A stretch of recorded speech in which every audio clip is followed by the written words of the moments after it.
welcome to the Evergreen City. How did it get that way? Right? Everything's green here for a reason. It rains all the time.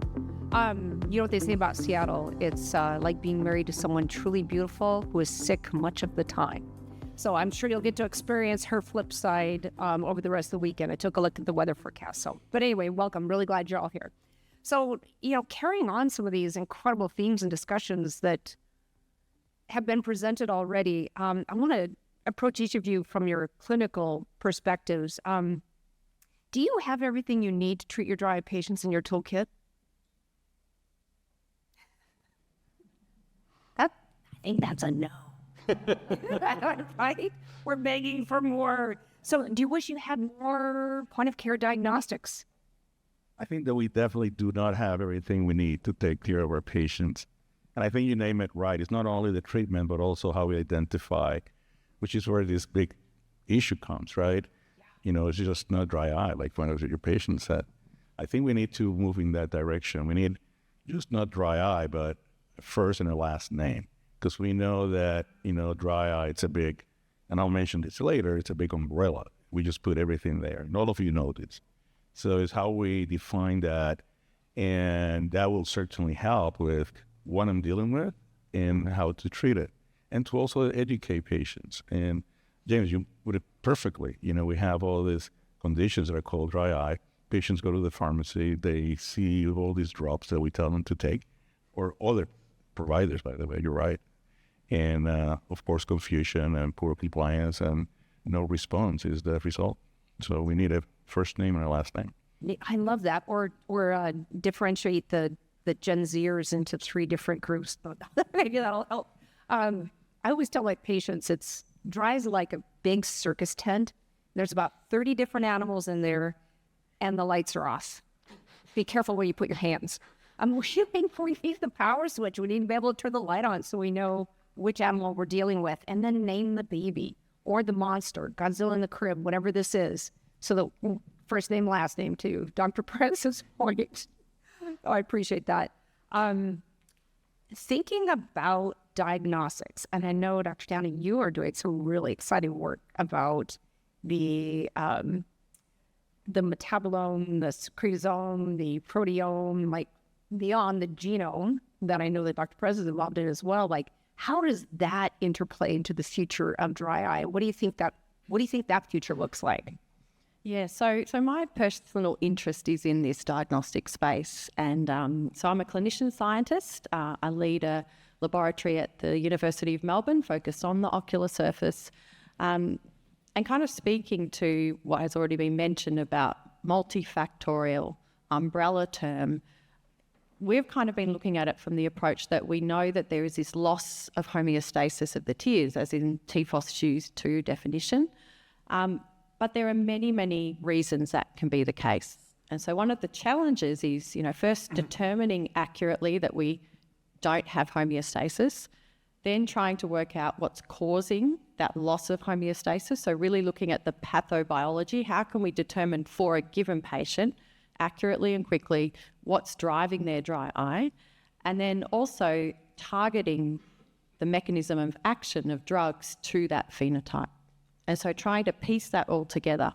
And so some of the exciting research in kind of this omics space is that we can now use molecular information, or kind of building on that, to really understand the biological process at a patient level. So kind of a precision medicine approach where we could diagnose, prognosticate, even prescribe drugs by understanding with sophisticated techniques what's actually happening in the tear film. So there's a lot of exciting research in that area. It is challenging because of the need to standardise methods. One of the colleagues I work with, who's a protein chemist at the university, kind of jokes about what the patient ate for lunch. Did they have a hamburger? Because their metabolome might be slightly different to whether they had sashimi. So it's kind of a trivial kind of example, but what it speaks to is that it's very complex. And so we need large studies with really standardized methods so that we can actually extract that very powerful information that gives us the potential to deliver that precision care. What is your prediction on how far some of this incredible work you're doing is before we have it as a point of care, so we can really help differentiate what wild animal we're dealing with the lights turned out in the circus tent. I'm not sure on time frame, but I think we will get there. So certainly the ability to analyse, to collect tears, to analyse tears, to use the information in tears is being recognised as an increasing reality. And so we're already seeing some point of care diagnostics that do that type of analysis. But I think as technology improves, we're going to see more sophisticated approaches, really understanding the biology of the tears. Our work is looking at the behaviour of tears, so how we can actually capture biophysical properties and what that tells us about the composition and the health of the tear. So I really think that is the future. New point of care diagnostics that give us that patient level information accurately and rapidly to then direct therapy. So it's really about directed therapy. You could tell your radiologist patient that she's going to have her wish, that people are working on it. Something specific for her. Right? Absolutely. And I think it is about that translation. There's lots of exciting technology coming through. And it's fantastic what you can do with a PCR machine, etc. But these are big, sensitive, really expensive bits of kit that we can use in a university or an industry environment. But it's how do we then convert that to point of care products?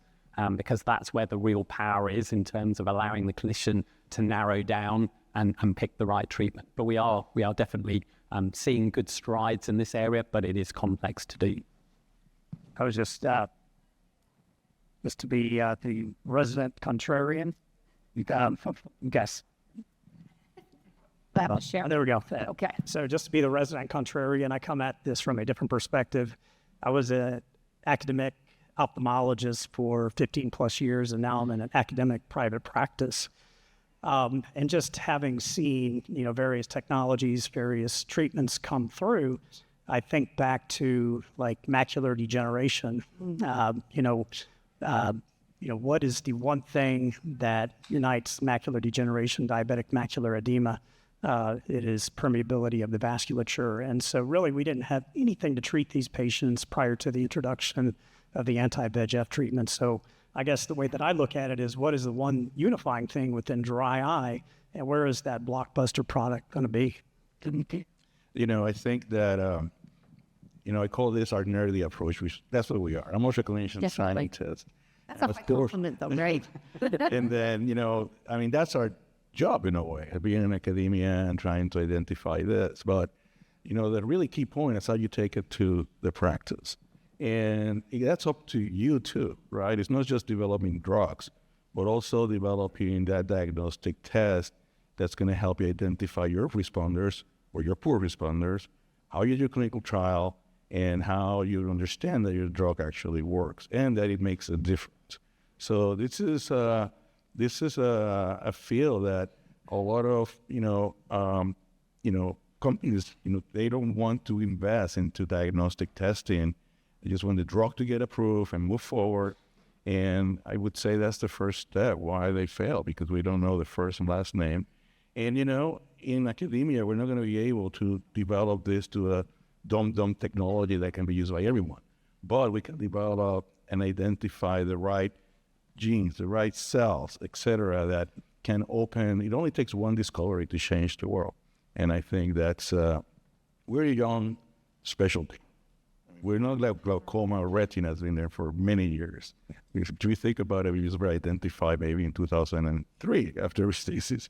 And so, don't give up. I still think that we have opportunities to navigate these painful waters. But I think until we really understand how we diagnose, follow, and monitor, it's still really a challenge, but it's a challenge that can be accomplished. And there's an important component to everything that we've just said, and that's like the treatment and where these point-of-care tests relate to clinical trials, right? Exactly. A heavy clinical trial site, and like there's so much relevance into defining first name, last name. Exactly. That's exactly right. And I want to add something to what Dr. Perez said initially, and that is the term dry eye itself is not a diagnosis. There's much more that goes into it.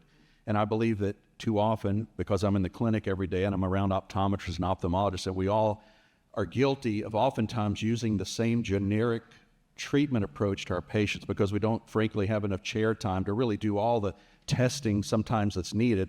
There's 3 patients waiting down the hall for us at that moment, and so we're guilty of kind of using the same cookie-cutter approaches, which is the real reason why we need more specialized medications in the cabinet, in the sample cabinet to choose from. But yes, there are, I believe, some gaps too that exist between clinical trials and the real-world setting. I believe that when patients come in for our study visits, we have absolute control really over that patient. They're following a strict protocol, a treatment regimen, but we really don't know what's happening when the patient leaves our clinic. They leave with a nice paper diary, but are they filling that out in the parking lot before they come up for the next visit? We want to know what's really happening in real time, and in a little while we'll be able to show you a incredible device that's been developed by Ora that is really going to enhance our ability to reach some of those patient-centered outcomes through subjective questionnaires, through quality of life improvement measures that can be put in place that will allow us, hopefully in time, to develop those specialized treatment, specialized medications that will give patients a faster onset of action, better tear production, all the things that we're looking for when we see patients back for follow-up visits and we hear, oh, I didn't really, fill that prescription you gave me. We hear that every day. It was too costly. I didn't feel it was effective. It didn't really improve my symptoms. And so I think, again, with what we're hearing from some of the other companies in one of the sessions that come, I believe there is great hope on the horizon for all of us. I love it. So that, and to your point, like when you're seeing patients in the context of a normal clinic, you're right, you're super pressed for time. You have to, maybe not spend as much thinking time as you would have liked to have. I love doing clinical research because you get to slow it way down, right? And try to look at one thing at a time and see what's happening. But we have to move faster than that. We need to find the problem much faster than that. I love the idea of having better characterization of these different subtypes, these different animals in the circus tent, and then targeting specific therapies.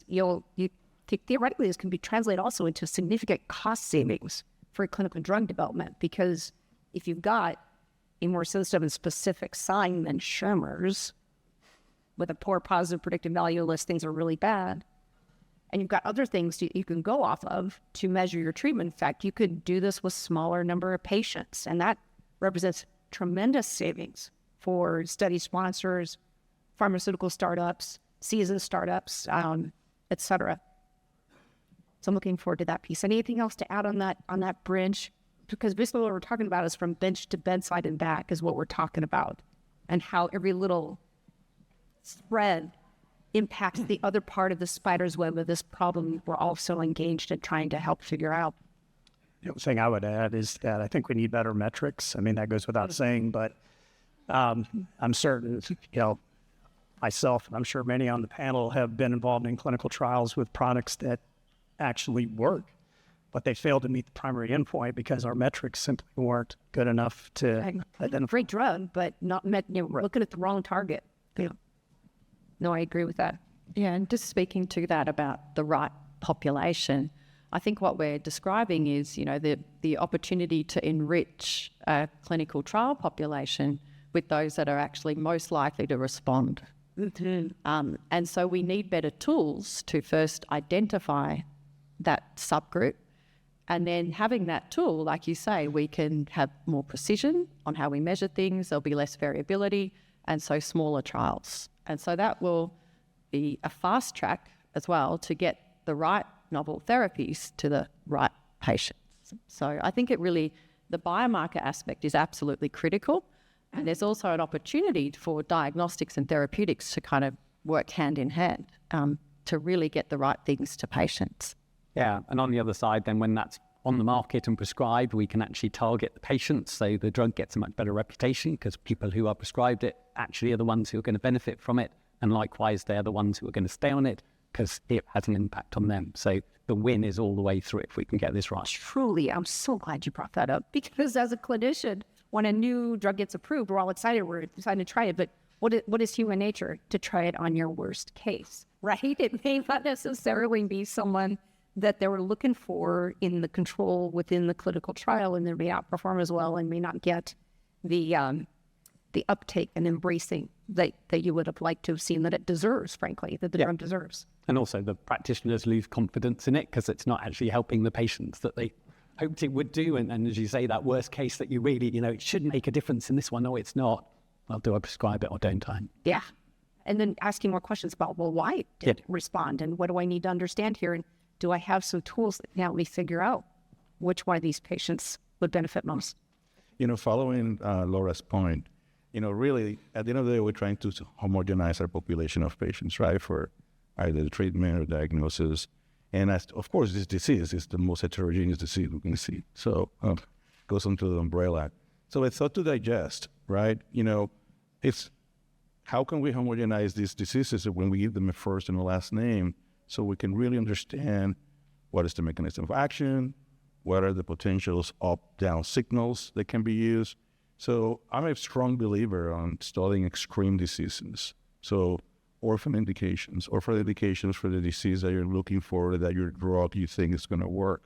So get a population of patients that are pure, I'm an inflammatory guy, so I love inflammation. So I look for a homogeneous population of patients that have a pure inflammatory ocular surface disease, and then compare it to the non-inflammatory components, or patients or subjects that have some other form of genetic metabolic issue that has... Or nervous system issue.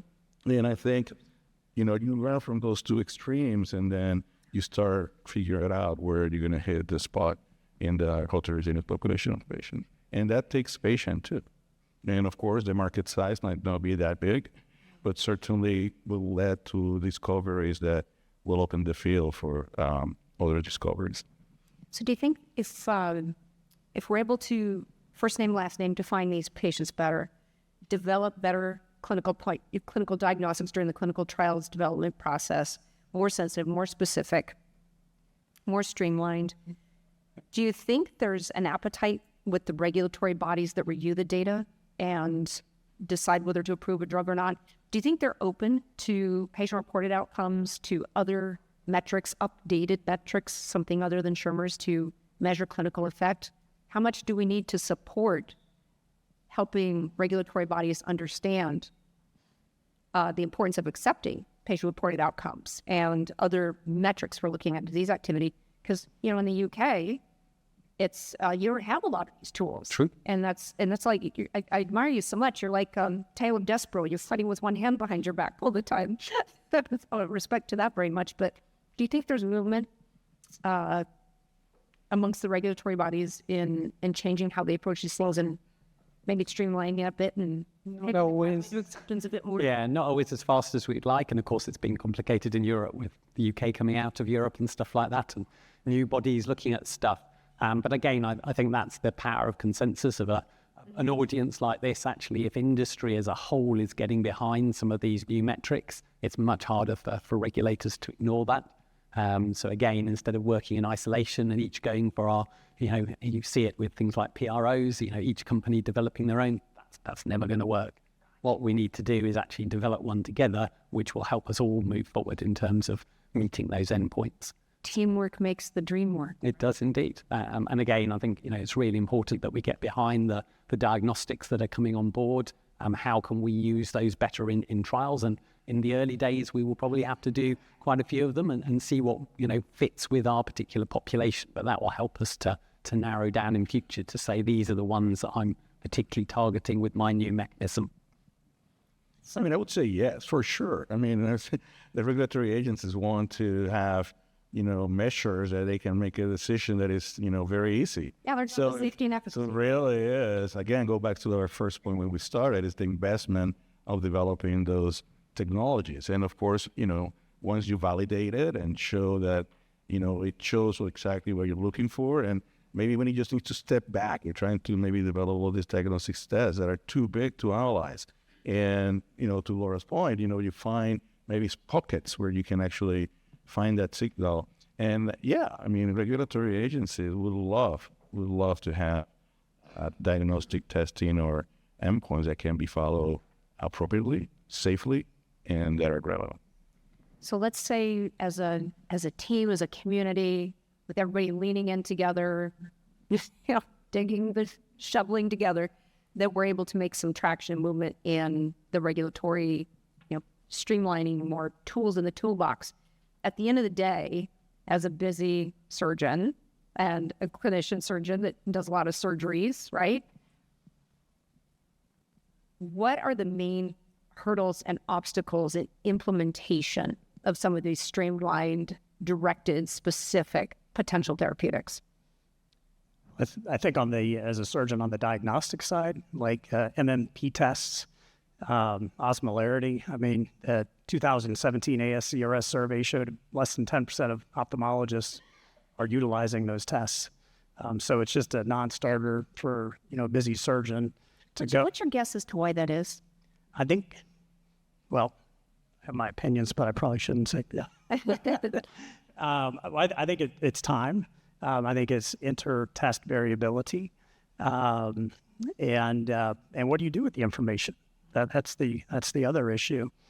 Having said that, one of the technologies that I'm pretty excited about that has made it into our clinic are things like the eye trace, where you can measure the tear film and look at, how it breaks up over time. And it kind of, sends a, hey, dummy, don't operate on this patient until you get their tear film in better shape. Yeah, it almost waves a red flag in your face. The eye trace, it's pretty cool. That's fun to be able to figure out where in the optical system is the problem for the patient's symptoms. It's interesting that really only about 1 out of 10 clinical trials actually make use of the MMP9, so you're missing that one piece of, as Dr. Perez, he's the inflammation guy, right, Doc? But missing that one piece that will tell you a lot about inflammation on the anterior surface, and I think that is very valuable. I think we're also missing maybe some of the between study visits, and again, I'm going back because this is what I do primarily is clinical trials. We're missing a lot of that extra data that we could be giving the regulatory agencies about environmental factors, allergens that patients are exposed to, their digital screen usage. As you saw in the introductory video at the beginning of this session today, air pollution in some parts of the country may be a factor.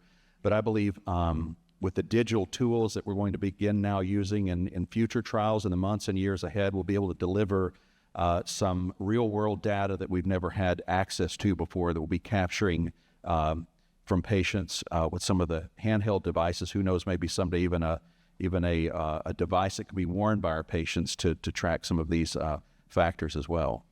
I was tracking MMP9 reduction with each IPL treatment session. This was about 2017. And, predictably dropping with each IPL treatment. Came in the next visit, lower, lower, lower. Well, all of a sudden it wasn't dropping anymore. And I'm like, what's going on? I haven't changed my technique. My device is working just fine. And what's going on? And it took flying to Nashville to figure out why. This was at the end of the summer of 2017, and the entire West was on fire. As soon as I crossed the Mississippi, the air was clear. I'm like, pollution, air quality index. So I went back and looked at my data again, and the R coefficient was like 0.83 with the air quality index and the elevation of MMP9, the inflammatory load. So I love where you're going and where you're thinking of like putting data, putting numbers, putting patient experience in the context of their environment, in context of the other aspects of the definition, the very definition of dry eye, including inflammation, right? And those environmental factors, the neurosensory compromise that impacts so many of our dry eye disease patients, which leads me to something else I want to ask you guys about. AI. We talked a little bit about it earlier today, and I love the app that you created. Is that available here as well? I believe you can download it here and use it. Check it out. This is so cool. Yeah, so like when you bring on this element of AI, how much do you think it will help us really, not to be creepy, but get inside the head of the dry eye patient, of what their experience is, and use it to multiplex analyze all of these multifactorial aspects of their daily life? Can we leverage it in a way that will help us be better clinicians, better researchers? I think, and I'm going to indirectly answer your question. I apologize in advance. No. But I think, getting back to diagnostics, I was involved in a study with Trufford Simpson and Carolyn Begley, and we, looking at staining. I mean, that's always one of the frustrating things, because one person's 2 on the grading is another person's 2.5. and you're trying to get a p-value of 0.05, and you have Accordance agreement right. of 20%. So we did a study with 5 sensors, standardized the slit lamp apparatus. We standardized things that I don't understand. I was just the clinician who was like, hey, I've got tons of dry eye patients. You want them? They're like, yes, please. And we standardized luminance, chromaticity, things that I don't understand. But it was amazing when we got these photos. We took photos one every 30 seconds for 5 minutes. And what we found is that there is a time period during that 5 minutes where you have enough stain, you're not quenching, you don't have too little stain, and you can actually, really dig down into how those, those particular staining, studies truly look, and how you can get a good feel of whether or not something is effective or not. So we got a bunch of images, and then we sent it out to 10 dry eye experts, and we all, took them from, everybody agreed, this is 1+, this is 2+, this is 3+, this is 4+, and then we had 143 images, and the concordance amongst the 10 readers was just astounding. How bad was it? It was good. It was actually it was great. good? Yeah, Okay. like we were all, agreed that, hey, this is, worse than that one. So I think, the fact that there was so much concordance amongst the observers, I think we can apply AI, because, one of the other things too is like, if there's central staining, add a half. If there's confluent staining, add a half. And these are just all huge variables. And so if we could streamline it with AI, have a centralized reading center, centralized, ways of obtaining the staining measurements, I think, that would be a win. I've been playing around with some software by Advanced Ocular Systems that actually uses AI image enhancement technology to count the pits. And that might be another way to stratify difference in clinical effect and placebo versus active drug in these trials as well. I would love to see more of that, and it would certainly be less expensive than having 10 different doctors come up with a good concordance rate it's hard to standardize at that level. My hat's off to you for that little body of work there. Like I said, I was just providing the patients, and they humored me. But yeah, you think about, the cost, it was very expensive to put these slit lamps and all the various and get a trained photographer. But then you think on the flip side, how many companies have tried to bring a product to market, and it was not successful? You think about the cost of that. Yeah, so we've got to remember that things like AI can only work with the quality of data that we put in. Junk in, junk out. I think, not being disingenuous to our retinal colleagues, actually taking a fundus picture is fairly standard. And the OCT that you can do now is brilliant. When it comes to anterior eye, you've got different background of iris, color, textual information, etc. It is really challenging as a clinician to get good images, and then the AI has got to learn from those. But the nice thing about AI is when you do get the input well, it can tell you what's in that black box in terms of what it's particularly looking for. And we've published recently on looking at some of these grading, and in fact what clinicians are doing when they're giving you that magic grade. Actually, how are they putting that together when you really look at the distribution of the staining, etc. So we are learning, and we are getting better. We've still got a way to go, and AI gives us a way forward to move with that. But again, you mustn't forget about the patients. And I think one of the great things about improved diagnostics is sharing those with patients, because when they understand, particularly when they see, their meibomian glands and how they've declined with time, the motivation for them to actually use the treatment is huge. So actually having more advanced diagnostics, we all hold on to those numbers from various other systemic diseases that we have. Actually, we need the same in dry eye to help patients to become a co-partner with us in managing their disease. This is kind of like the coming attractions part before you watch the movie, but Ora has developed a way to measure objective data in real time from our clinical trial patients, whether the patient is at home or at work. There is a way to capture this data in real time, and I think we haven't really talked about this yet, but I think as databases are created from that data, there might even be a way to do real-time grading, for example, on conjunctival redness and maybe corneal staining, even when the patient is not in the clinic. And I believe that's part of the future some of the future elements of clinical trials as well that Ora is introducing here today. I think that could be pretty simple to put together. We did a trial looking at the daily progress of chalasia on the eyelids for IPL, and patients got really good at sending in these selfie photographs. It takes a little bit of coordination in front of the mirror, but you can teach them how to do it. And I would imagine that with your phone being able to shine a bright blue light and give them a fluorescein strip and a few little steps of instruction, maybe we can capture things in between visits and capture data points without outside the code center, less expensive. What do you think, Victor? Yeah, well, AI sounds really sexy always. I think it's very important that we know exactly what we're measuring, what type of convolution or non-convolution analysis you're doing. And, again, goes back to our partnership with companies where, like you said, in Retina, everything's been using AI for a while. So, macular edema, going on there, et cetera. So I think it's how we partner to bring that to the ocular surface. And second, I love both the idea of, patient collection of data. I think that, the more real time. I've been involved in some clinical trials that have been very exciting where you're collecting data in real time, especially for this type of disease. This is a disease of symptoms. And we need to get better at that, how we capture that. So, of course, we can put into the AI software the symptoms, but if we don't have a good questionnaire that's looking for, we're not going to move forward. And, we learned that from the neuropathic field. I mean, we really have not too much knowledge of exactly what we're measuring from questionnaires and when. So that's another, hurdle that we need to continue to work. And James, you've done a great job working on questionnaires. And they're not that easy because you need to validate them. But at the end of the day, it's a disease of symptoms. And that's something that we also need to focus on. So before we do a rapid fire section, any final thoughts on what we've discussed so far? Something you want to get off your chest? No? Okay. So I'm going to ask each of you to quickly answer as quick as you can.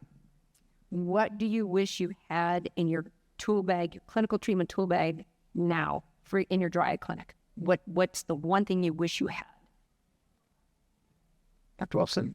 I think the most pressing thing for me is a way to better sample and analyze our tears in the clinic.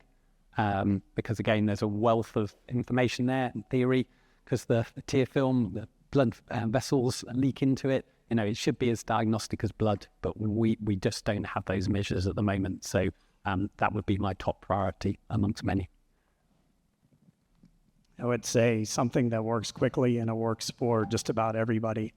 I do. That's my dream. But having said that, look at glaucoma. I mean, there's textbooks written on glaucoma. There's how many different types of glaucoma, but what's the one common thing? Get the pressure low enough and glaucoma doesn't progress. You think about cancer treatment, before immunotherapy, it was just, cross-link the DNA and hope for the best. And, that's been revolutionary. Think about retina, you stop the growth of blood vessels and you fix macular degeneration, or at least stop it. So, I agree we need to, subcategorize each of the types of dry eye, but where is that blockbuster step that's going to give us that product? I mean, maybe not in my clinic, but in my practice, I want to know more about natural history of disease. I mean, we really have very little data on that. It's not easy. Many of you may have some of that. So I think understanding the progression of these first and last name conditions will help a lot and will help me stage my patients. And in that same scenario, decide therapies and diagnostic tools that I may need. I love it. Maybe even a set of prognostic indicators of how quickly they are to progress that we can develop as well. Dr. Downey? For me, it's about a way to navigate the drug landscape better. So how do we have a tool that allows us to rapidly and accurately stratify our patients and know which drug is going to work? So really about removing trial and error prescribing as quickly and as efficiently as we can. Take a lesson from oncology, right? Look at how customized they're becoming. As Dr. Springs just said, just for me, it's more specialized medications, quicker onset of action, and something that will just allow us to really enhance the compliance for our patients. Love it. And then final rapid fire. How many years are we away from a cure for dry eye?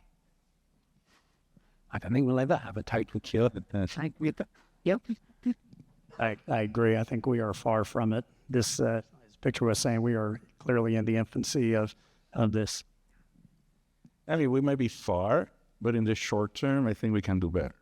And that's, I think, the big picture. Cancer, I mean, think about it. Cancer way back needed the government to put an initiative to cure cancer and created a National Cancer Institute. So I think, ocular surface and ophthalmology were in that track. So I think about short terms, how we do next. Love it. Yeah. I think, for this audience, everyone knows the importance of dry eye, but in other spheres, it's often trivialized. And that's a problem because it needs investment. And I think part of the challenge is that we've termed a really umbrella. We've got too much of an umbrella term.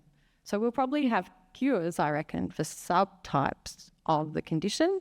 And then it's going to take much longer, though, to actually get effective drugs that cover the full spectrum. So maybe a shorter term capacity for more nuanced drug therapy, and that will evolve over time as we better understand the complexity of the disease.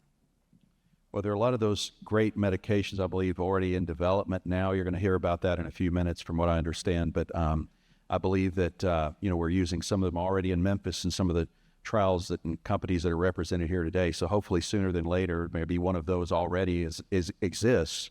And so maybe eventually we'll all be saying together, thank you very much, as Elvis says in Memphis. Lean in. Thank you, everyone. Thank you. Thank you.